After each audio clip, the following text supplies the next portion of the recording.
Google Pixel 3a XL versus iPhone XR. Which one's better? Which one's faster?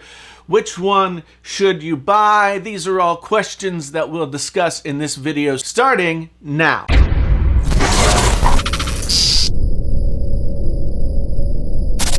This video is sponsored by Audible. Hey there friends on YouTube, my name is Jason, sometimes known as the JTL. This is Painfully Honest Tech so honest it hurts. If this is your first time here, thank you so much for stopping by. If you want to come back again, you can like, subscribe, bell, notify yourself. And if you've been here before, thank you ever so much for coming back again. Really do appreciate it. So, today's video, we're going to discuss the Pixel 3a XL, which is one of the more difficult names to say in all of smartphonedom, with the iPhone XR. Don't know what the 3A stands for, don't know what the XR stands for. It just is what it is. And we're just going to have to roll with it. We're going to see which one's better, which one's faster. We're going to see which one makes the most sense for you to buy. So the iPhone XR came out back in October and was positioned as the alternative to Apple's much higher priced XS and XS Max phones. While the two top phones started out at prices of $999 and $1149 respectively, you could get an iPhone XR for a much more reasonable price of $749 to start, 64 gigabytes. The XR comes in a bunch of fun colors and all the same innards as the big boy iPhones, but a few concessions to bring the price down, most notably single lens camera instead of dual lens and a lower resolution LCD screen as opposed to OLED screen. Its native resolution is officially 828 by 1792 or 324 pixels per inch. This is not a 1080p screen. It's not full HD. And that was pretty shocking for a 2018 phone. Even some of the least expensive phones out there have full HD screens, but Apple is known to work some wizardry, and for some reason or another, the screen looks pretty darn good, even though it doesn't have the resolution that you think it should have. The XR has become Apple's best-selling phone according to the information that Apple has released to the public, but they no longer release actual sales numbers, so I guess we'll have to take them at their word. But this is all to say that the XR is a pretty darn good phone, all told, even if it seemed like it might not be at launch. I've used one since launch, and I have to say that the experience of using the XR is nearly indistinguishable from using any of the other current iPhone models. It may not be quite as nice or offer the same features, but it is a good phone. A couple of weeks ago, Google announced their own lower-priced versions of their Pixel 3 and 3 XL phones, the Pixel 3a and the Pixel 3a XL. The new phones contain a lot of the features of the higher-priced Pixels, but these 3a phones come in at $399 for the smaller version and $479 for the larger version, the XL version, respectively. Chief among the features that Google brought over from the more expensive phones is the camera, which is considered by most people, many people, a bunch of people, as the best camera that you can get on a smartphone. And that's not something that you typically find on a mid-range phone that costs less than $500. The new Pixels frankly beat the iPhone XR on the spec sheet in a lot of places, including screen resolution, 1080p or 402 pixels per inch. The Pixel 3a has an OLED screen compared to the LCD screen on the iPhone. It has a larger battery, but it also comes in a plastic casing, which does feel good, but not as premium as the glass and aluminum of the XR.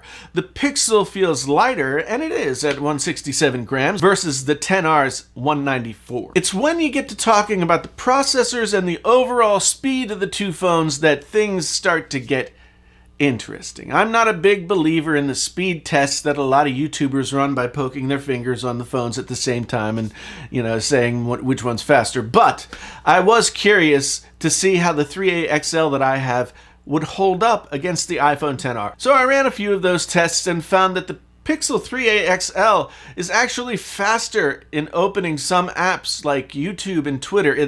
This shocked me. On paper, the Pixel 3a XL Snapdragon 670, a mid-range chip used in those mid-range type phones that are lower cost, should get smoked by Apple's A12 chip. The A12 chip may very well be the fastest chip in a smartphone today, even with the new Snapdragon 855 out.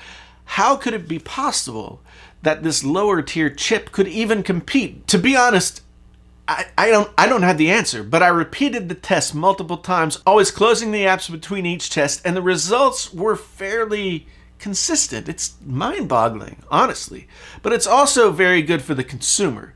Google has stumbled through their first 3 iterations of their flagship Pixel phones, but with the Pixel 3a and 3a XL, they've done something that may well shake up the smartphone market. Sales of flagship smartphones, which cost close to or more than $1,000, have faltered in the past couple of years as prices have risen. People are, quite frankly, skittish about spending that kind of money on a phone, even if it is financed through a carrier and they only have to pay $50 a month or whatever it is.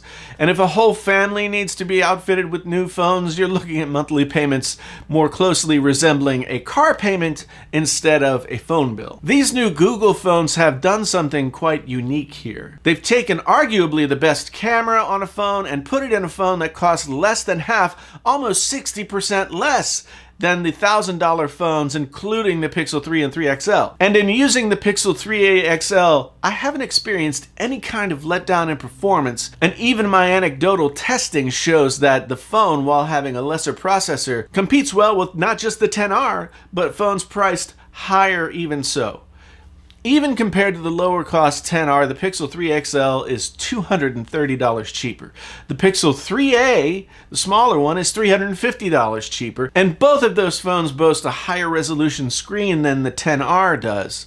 However, you get a less expensive, less premium build quality. You do also lose a few features on the way with the 3A line. There's no wireless charging, but it does come with a fast charger in the box. There's no water or dust resistance rating, but you also get the headphone jack back into the phone, which is kind of novel in this day and age.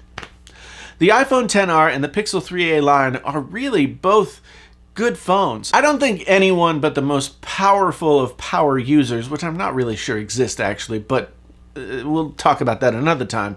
I don't think they'll suffer from anything at all choosing either phone. But if you look at the comparison between the two, which comes out remarkably even, and then consider the significant price discrepancies, the Pixel 3a line is by far the more prudent choice. Now, that doesn't take into account personal preferences like operating systems. If you want iOS, you're getting an iPhone. But if you're platform agnostic and don't really care which operating system you get, and the amount of money that you pay for a phone matters to you, then the Pixel 3a and 3a XL are worth a very hard look.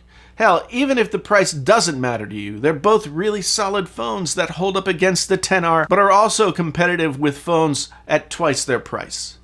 These phones may mark the first real shift in the smartphone market in a long time, and it's interesting to me at least that it comes by moving toward the middle of the price range as opposed to continuing to go head-to-head with the $1,000 behemoths like Apple and Samsung, etc., etc. I'm looking forward to seeing if the release of the 3A and 3A XL cause some waves in the smartphone market. They at least give folks something to think about when they're shopping for a new phone, and that's always a good thing. More choice, always a good thing. You might not know it, but in addition to being painfully honest about tech, I'm also a writer. I usually read about 25 books a year, and over the past 10 years, I'd say half of those books have come from Audible. I've been a 3-book per month subscriber for a long time, and I always recommend Audible to anyone who tells me they want to read more but don't have the time. I tend to listen to true crime, mysteries, history, some sci-fi. And for you folks who are into tech, I want to recommend William Gibson's Neuromancer.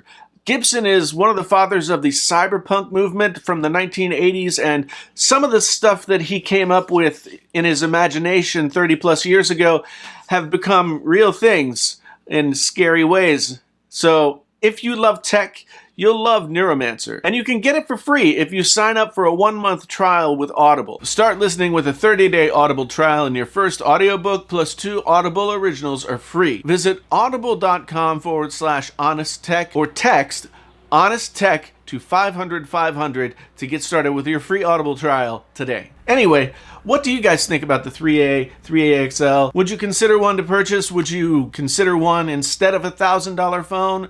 let me know down in the comments. I think it'd be a really interesting and boisterous discussion that we could have down there about those topics. Once again, if this is your first time here and you want to come back again, then you can hit the like button, subscribe button, bell notify yourself so you know when I put out a new video, because YouTube won't tell you otherwise.